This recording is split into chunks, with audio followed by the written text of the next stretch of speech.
Access your free language gifts of the month right now. Here's what you're getting this month. First, the Being Funny conversation cheat sheet. Want to be able to tell jokes in your target language or tell someone how funny or unfunny they are? You will with this brand new cheat sheet. Second, all the language you need for everyday life. Get all of our best conversation cheat sheets rolled up into one with this gift. Download it right now before it disappears. Third, must-know book vocabulary. If you love reading and want to talk about books, then this next 1-minute lesson is for you. Fourth, phrases to use with the doctor. Learn how to say phrases like, I have an appointment, I don't feel well, and much more. Fifth, summer plans conversation lesson. Can you talk about your summer plans? Such as go travel, relax at the beach, or stay at home and sit on the internet. You will with this 1-minute lesson. Access it right now. Sixth, free audiobooks. Unlock our huge library of language learning audiobooks. Save them to any device and listen and learn. They're yours to keep forever. And finally, the deal of the month. If you want to finally master the language with lessons by real teachers and our complete language learning program, get 31% off Premium or Premium Plus with the Pretty Big Deal sale. So, to get your gifts and language learning resources, click the link in the description below. Download them right now before they expire. Do you know how to congratulate someone in Chinese? And do you know how to express your condolences in Chinese? Life is filled with exciting and happy events that are worth celebrating.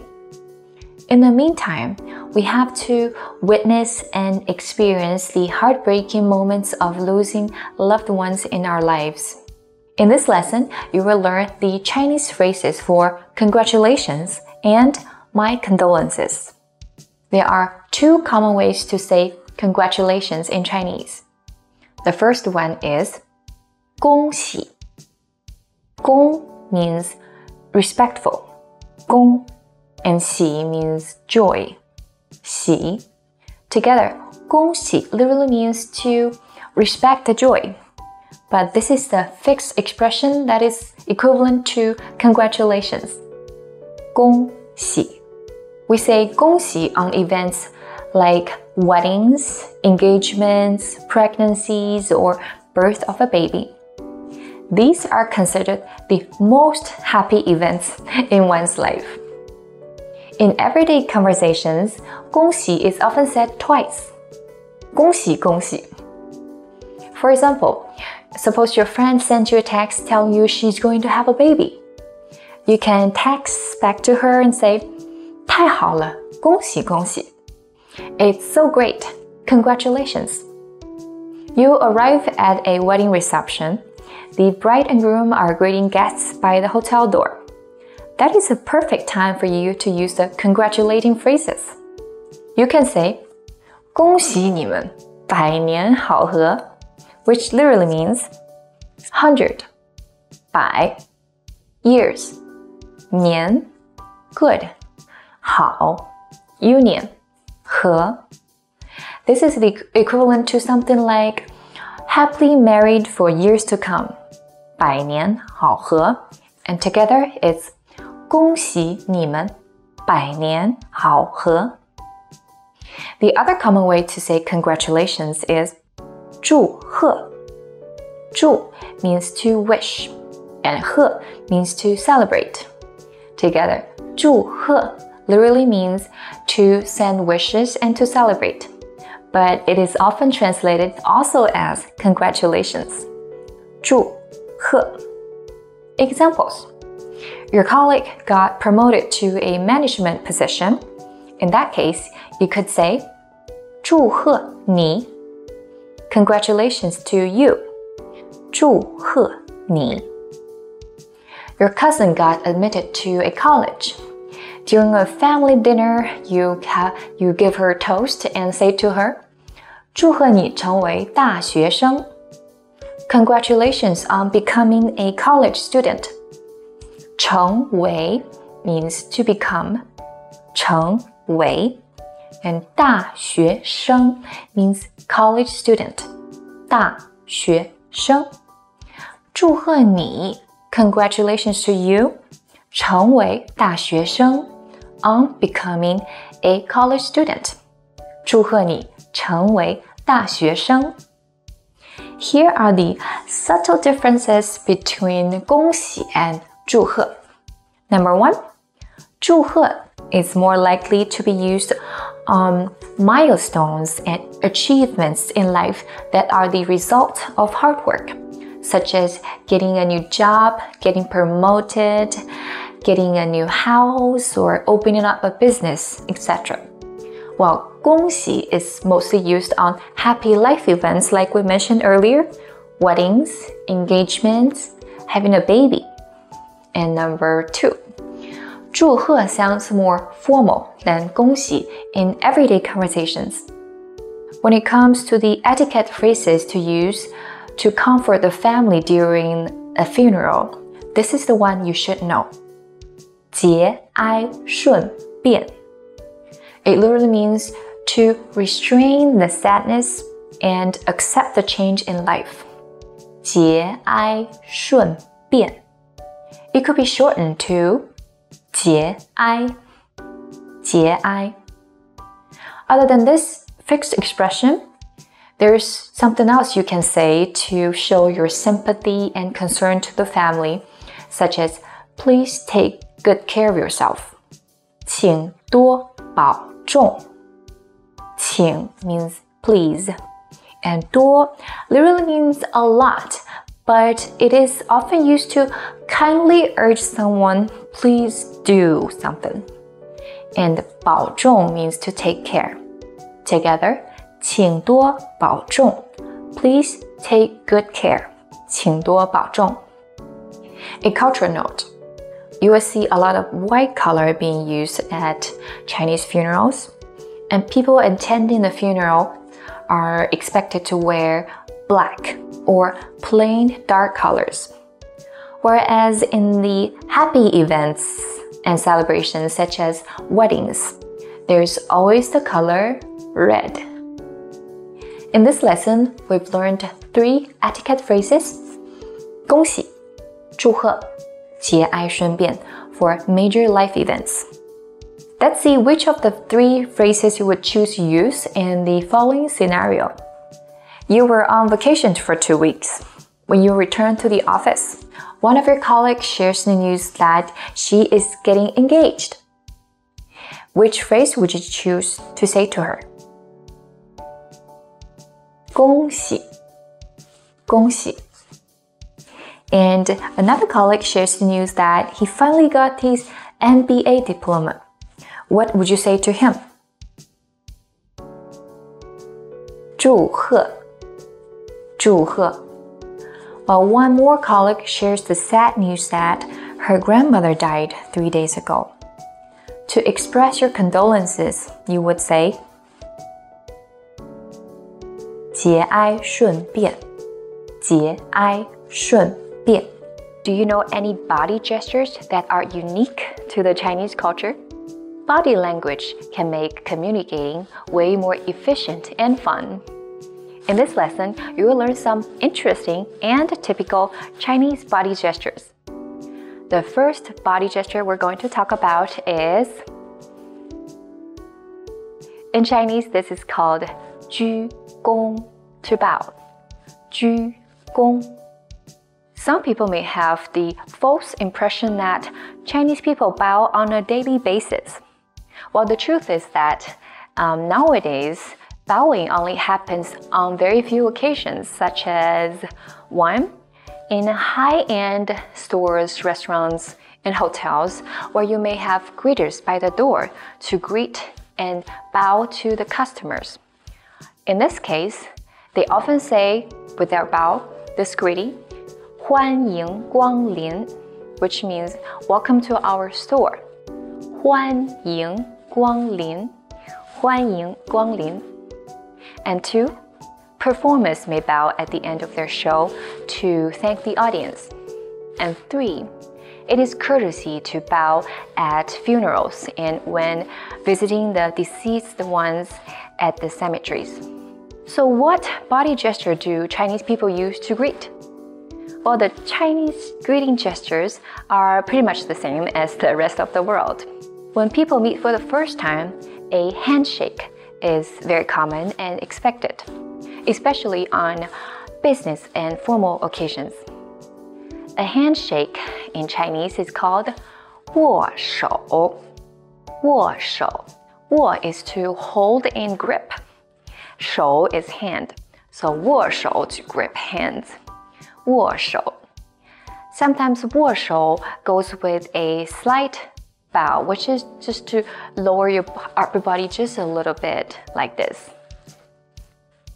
When there's no time and when it's hard to talk, you can use just a hand wave or a nod with a smile on your face. So a hand wave in Chinese is 招手. So 招 is this gesture, is this movement. 招 and 手, hand. 招手. Wave your hand. And nod is 点头. 点头. 点 is this motion, 点, and 头 is head. 点头 to nod. If you are familiar with the Chinese social media such as Weixin, WeChat, you might have seen this emoji quite often.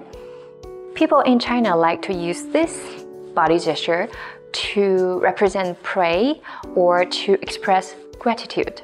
While in real life, this gesture is originally used to pray.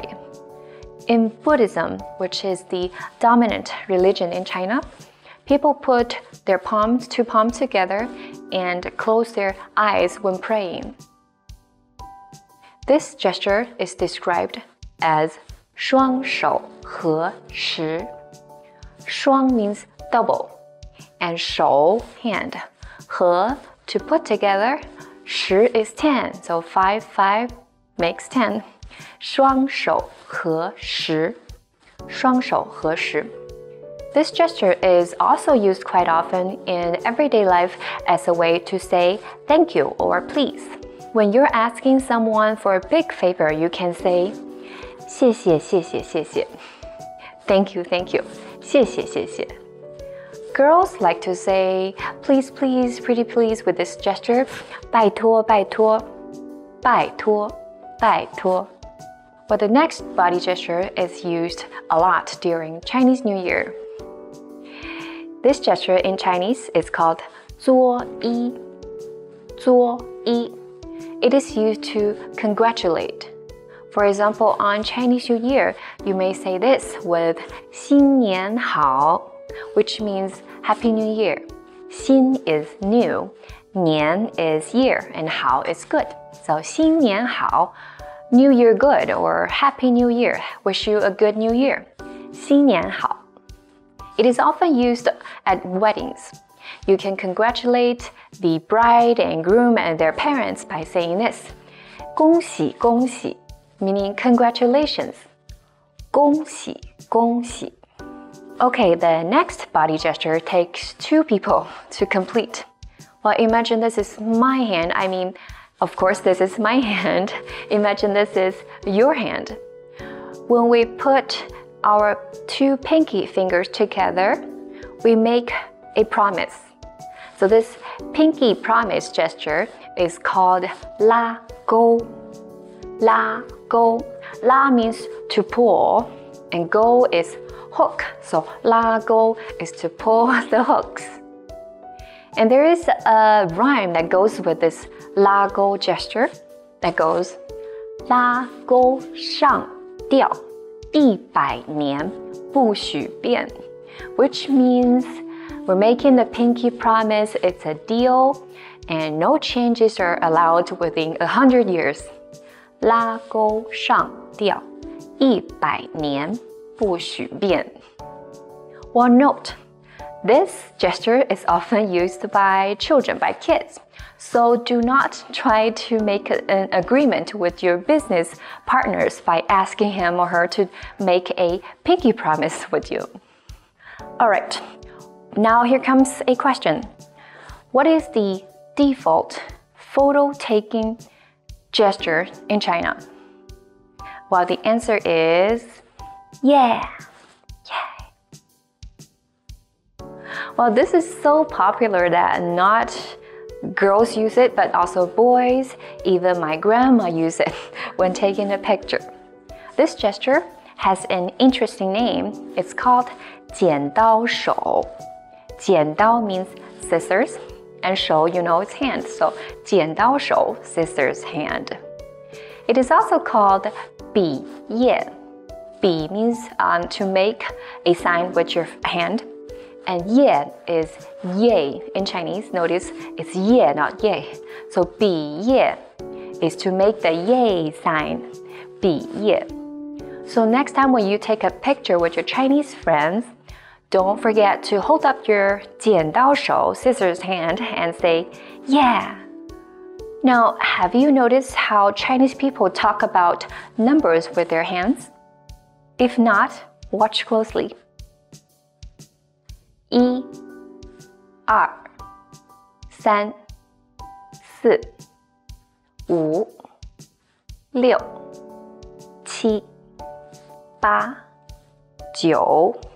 and 10. Now let's do it again. E is 1, E, and R, 2, which is also a gesture you use when taking pictures. And san has two ways. First way is like this, san. You can also do san like this. And next, 4, 4, 5, 6. This is a unique one. 6. And when you put it close to your ears, it's also a phone. Okay, next it's 7. 7. We can do 7 like this. In some areas of China, they do it like this. 7, 7 or 7. And 8, 9, 10, 10. It's like the Chinese character 10. 10. Now let's do a quick review. On what occasions will people use the following body gestures and phrases? Number 1, 你好,你好. Right. This is often used when people meet for the first time. 你好,你好. And 2, 恭喜,恭喜. This is often used to congratulate someone on happy life events. 恭喜,恭喜.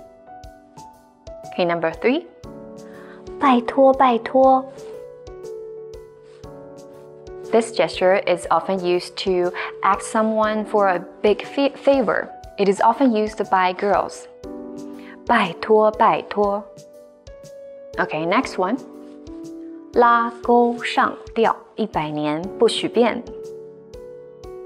This is a playful way to make a promise. Okay, last one. What number is this?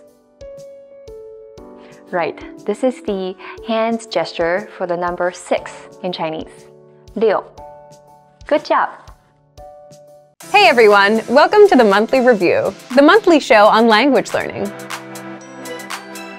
where you discover new learning strategies, motivational tips, study tools, and resources. By the way, all the lessons and bonuses you're about to see can be downloaded for free on our website. So click the link in the description right now to sign up for your free lifetime account. Okay, today's topic is 10 habits of highly effective language learners. Do you feel like you're not making much language progress? That you could do better, but you're just not sure what step to take? In today's episode, you'll discover the top 10 habits of effective language learners and what these learners do differently. Do you have any of these habits? Keep watching to find out.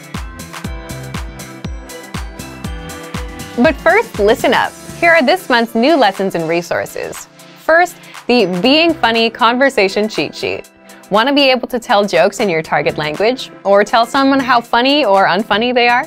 You'll learn how with this brand new cheat sheet. Second, all the language you need for everyday life.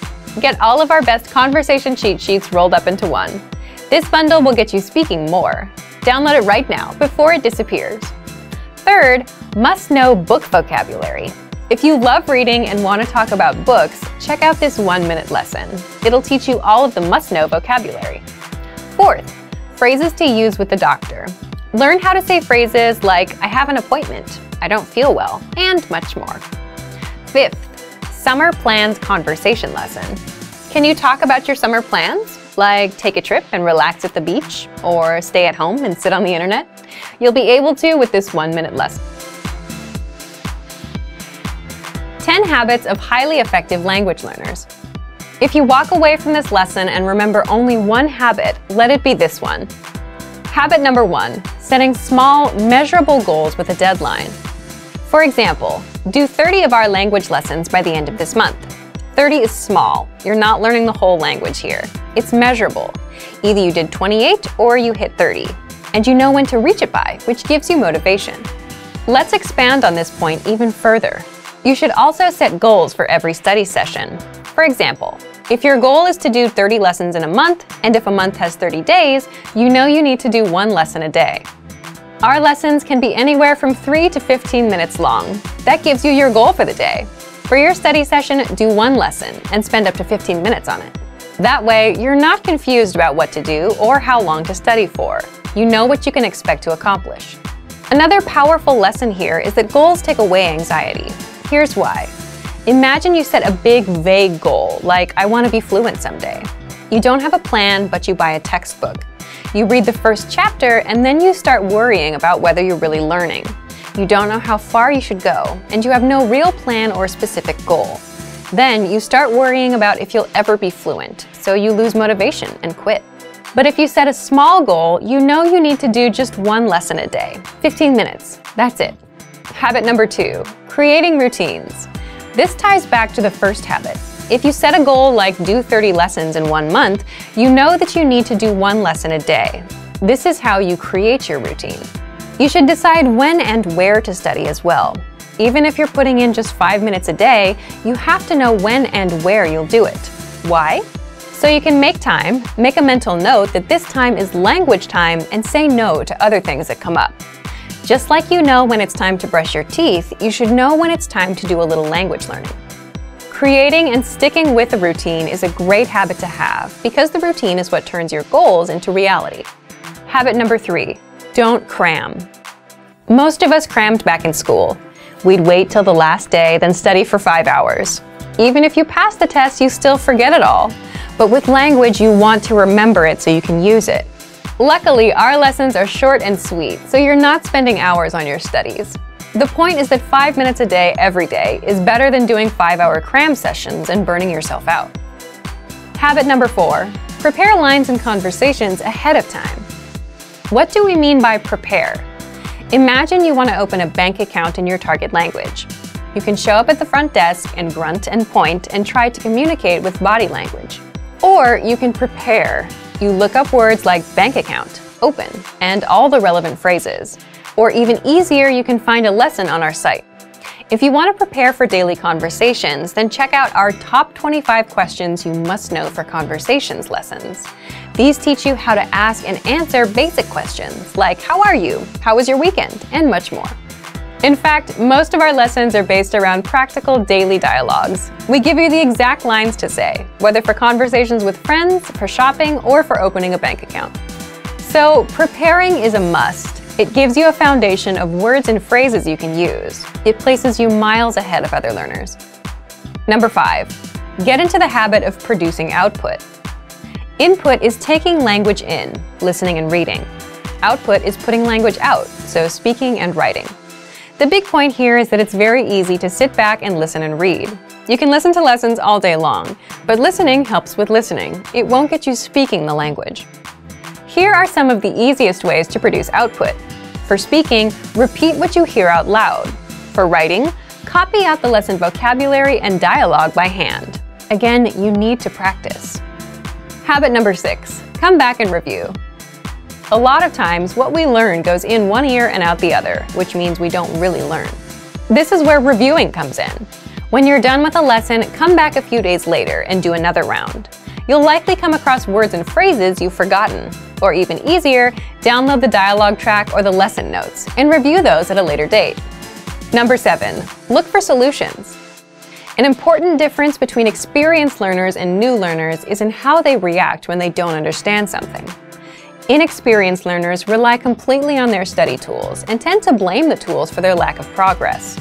you'll often hear people talk about giving up because a textbook was too boring or because the textbook didn't teach them to speak. Experienced learners look for solutions. If they realize a specific study tool, like a textbook, isn't going to help them speak, they look for a better solution. Textbooks can teach you grammar and vocabulary words, so they're valuable resources. But if speaking is your goal, you have to look for ways to practice speaking, like reading out loud or working with a conversation partner. Number 8, focus on what you're good at. The reason we say this is because it's good for motivation overall.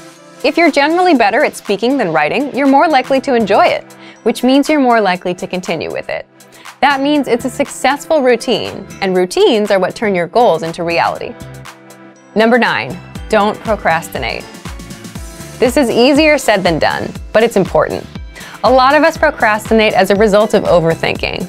For example, let's say you plan on studying for an hour today. So you remember, I have to study tonight for a whole hour. I don't think I have the time. It's gonna be hard, but I should really try. And it becomes something you have to do, which is a hassle. You've already ruined it for yourself in your head.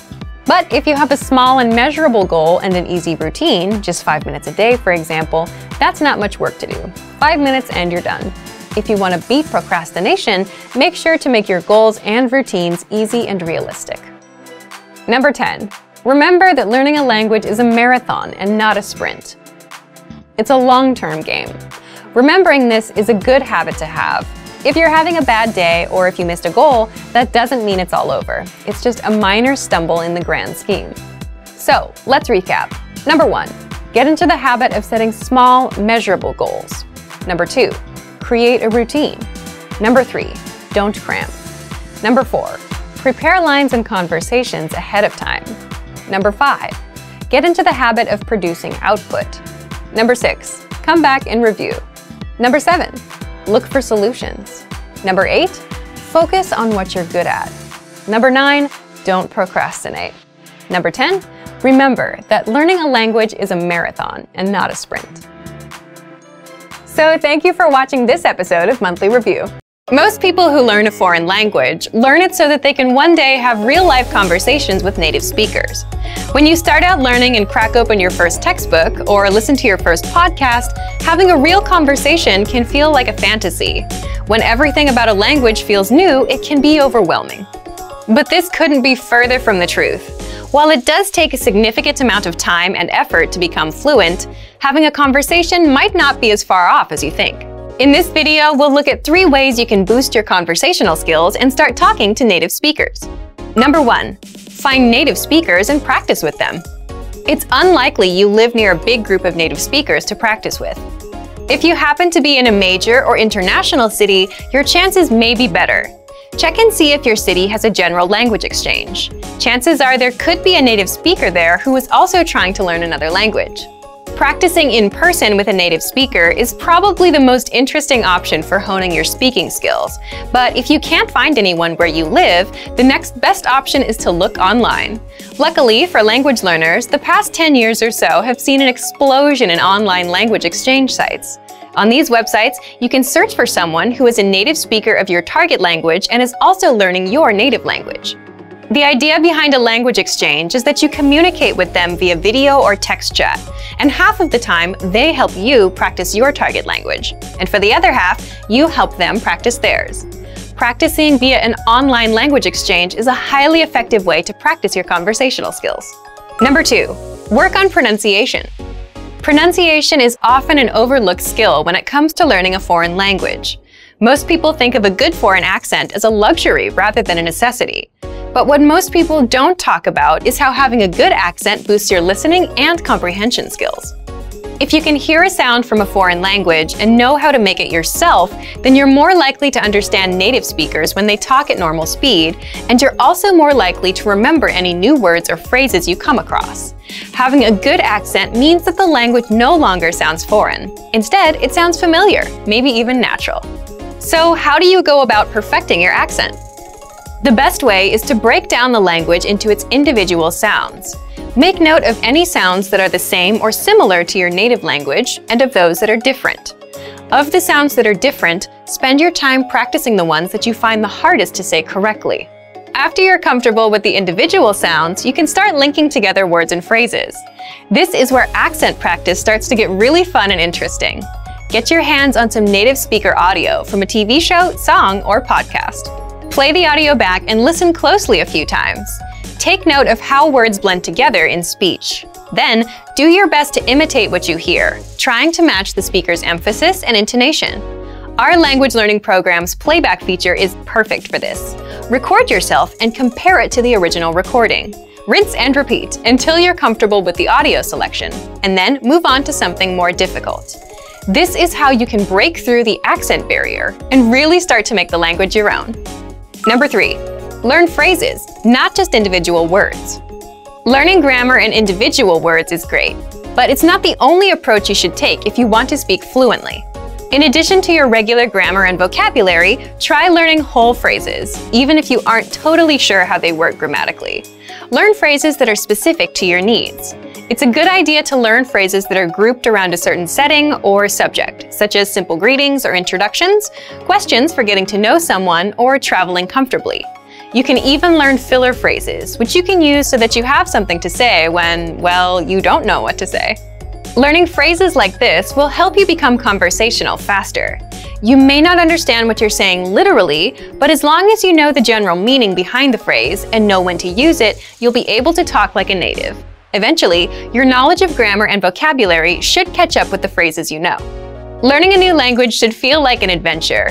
There will be plateaus and periods in your learning where it feels like you're hitting a wall, but being able to speak with native speakers and have real conversations will help you combat language fatigue. After all, talking to someone face-to-face in a foreign language is one of the main reasons we start learning in the first place. If you want to learn a language but don't have a lot of time to dedicate to the endeavor, you need to study as efficiently as possible. You probably aren't a language learning expert or a world traveler. You might have school or a job or two.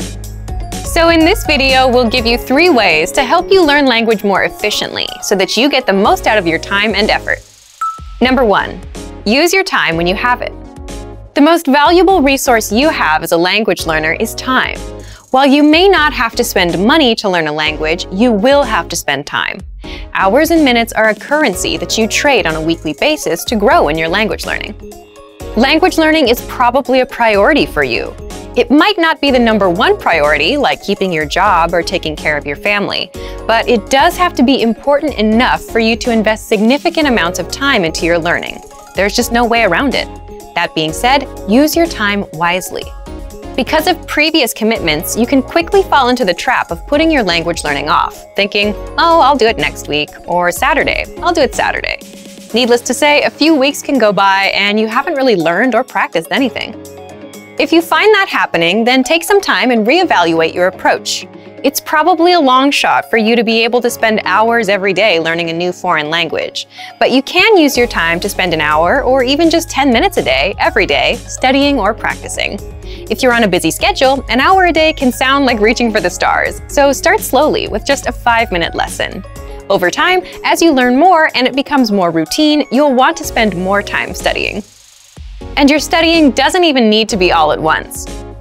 Make use of the little gaps of time you have in the day. Listen to a podcast while driving to and from work. Review new words while on lunch break or right before bed. Even a quick review while in line at the store or waiting for the bus. Together, these moments add up. This way, your little study session will add up to around 60 minutes of practice every day.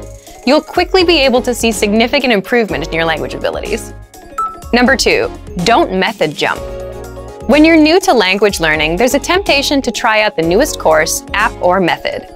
There are more language learning tools and courses than I can list. But jumping around from podcast to podcast or from textbook to textbook can really hinder your learning process. It's important to find the best method for you, but when you do, stick with it. Don't get distracted by the newest app, or if you suddenly find something faster, cheaper, claiming it can teach you a language with no work on your part. Stick with your learning course or tool. Consistent practice over a period of time is what is essential for language learning. If you hit a bump or plateau, you might be tempted to think, maybe there's a faster or better way to learn. So you search around and buy the next best language learning tool, only to use it for a couple weeks and realize it wasn't really any better than the last course you tried, and the same difficulties you had are still there. If you're learning your first new language and you pick a specific method or course, we suggest you stick with it for at least 3 to 4 months. You actually hurt yourself in the long run if you constantly switch between resources because you never give yourself the opportunity to progress. Number 3, focus on one thing at a time. When you decide to learn a new language, you're going to be really excited. You have all your resources lined up, a plan in place, and you're ready to go. You think you'll spend 3 to 4 hours a day practicing and that you'll be fluent in no time, but that's only for about 3 days. Then you probably will get a little bit discouraged and avoid it for another 3 days. And this process might repeat 3 or 4 times before you realize that you might be approaching things the wrong way. You can't devour a whole new language in a very short time. You'll burn out immediately. It's better to focus on one small part of the language at a time, either a specific grammar point or a specific vocabulary topic. In the beginning, these should be based on the parts of the language you'll use right away. Even in the business world, research shows that replacing less important tasks with ones that add value and help you reach your goals is the best way to get the most out of your time. As you advance through the language and your level increases, try to pinpoint the harder aspects of the language and work on them one at a time. Learning a foreign language isn't easy. It takes time and work, but it is possible. If you stick to your learning plans and stay focused, you will see improvement in your skills and find satisfaction in using the language. Remember that learning a language is really more like a journey. It doesn't have to feel like school or work. Savor your experience with learning and enjoy every step along the way. There's a saying that trust is hard to earn, yet easy to lose. The same can be said for foreign language skills. Being proficient in a new language takes hours of practice and study. But if you stop using the language, it will fade from your memory. To put it simply, if you don't use it, you lose it. That's why it's so important to incorporate the language into your daily life as much as possible if you're serious about learning. But how do you do that if you don't live in the country? In this video, we'll look at 5 ways you can use your target language on a daily basis and immerse yourself in the language, even if you don't live near native speakers. Number 1. Live your digital life in your target language. As access to technology increases, people are living more and more of their lives on the internet. Use this lifestyle of constant connection to your advantage. Most devices, laptops, phones, tablets, or other connected gadgets, have an option to put their operating system in another language. Why not put the devices you use in the language you're studying? Just scrolling through things on your smartphone won't make you fluent, but it will force you to interact with the language every day in a small way. When it comes to foreign language acquisition, every little bit helps. You can even switch your social media platforms or web browsers to your target language. The time you spend on your devices now becomes study time. Number 2. Relax in your target language. Everybody likes to kick back and entertain themselves in some way. Why not use this part of your day to learn more? Try looking for TV shows, music, or movies in your target language. You can use subtitles or follow along by reading lyrics if your level in the language is on the lower side. It also helps if you approach this language learning time as fun and not work. Don't force yourself to watch movies you don't like or listen to a kind of music you have no interest in. The point is to keep a casual, relaxed study environment. Number 3. Journal or keep a diary in your target language. It might not be so common to write out your thoughts or the events of your day in a journal anymore, but it can be a great language learning habit. You can do this by writing by hand in a notebook or on a laptop using a foreign language keyboard. That way, you don't have to worry about your handwriting and can even practice typing in your target language. As you try to express your thoughts in a foreign language, you might find gaps in your vocabulary. This is a good thing. Filling in these gaps is what will build your skills and increase your ability in the language. If you're not sure how to correct your own journal entries, you might want to try finding a site online which will allow you to upload writing and have it corrected by native speakers. Number 4. Language exchange with native speakers. A language exchange is a classic way to learn a language. In a language exchange, 2 people who speak different native languages help each other practice. For example, if you're a native Spanish speaker and are learning English, you would find a native English speaker who is learning Spanish. Partners take turns speaking their target language, and the native speaker provides help and corrections. This is one of the most ideal ways to practice your speaking skills. So, where do you meet native speakers? If you don't live in a country where the language is spoken, your first option is to check around locally. Are there any language clubs or exchanges around your city? Check out meetup websites. You can also check around local universities.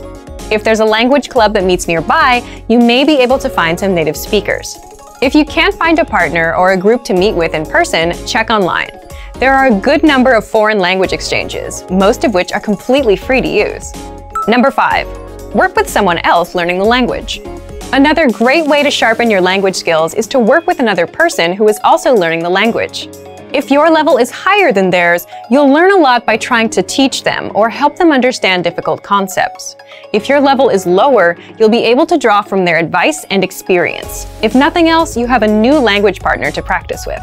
It's easy to forget sometimes that using a foreign language is actually what makes language learning so fulfilling. Sometimes, after hitting a plateau or struggling with the language, you can forget why you started learning it in the first place.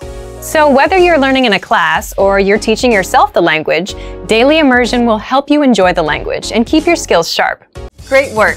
Here's a reward. Speed up your language learning with our PDF lessons. Get all of our best PDF cheat sheets and ebooks for free.